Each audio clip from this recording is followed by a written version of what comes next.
On passe à l'actualité politique au Cameroun. Alors que les élections législatives et municipales sont annoncées pour le printemps, Issa Chiroma Bakary, le président du FSNC, un candidat malheureux de l'Union pour le changement, qui se considère toujours comme le président élu, malgré la victoire officielle de Paul Biya, vient d'annoncer que son parti n'ira ni aux législatives ni aux municipales. À Yaoundé, les précisions de Marcel Amoko.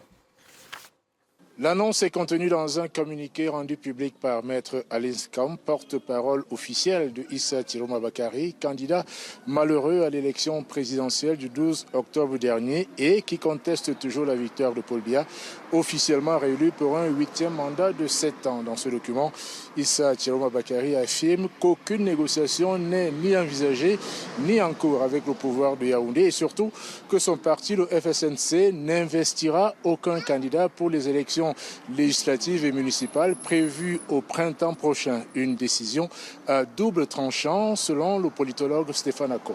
Ne pas participer à une élection est à la fois un aveu de faiblesse considéré comme tel par certains et surtout ne met pas le candidat ou ses supporters en position de peser valablement sur la décision au final, d'une part. Deuxièmement, on pouvait s'attendre qu'après l'enthousiasme soulevé en octobre 2012 dernier par les scores obtenus, M. Chiroma décide de continuer le combat politique et continue, élection après élection, et faire valoir à la fois ses options et bien évidemment la possibilité qu'il a ou qu'il avait à un moment donné de mettre en difficulté le système gouvernant.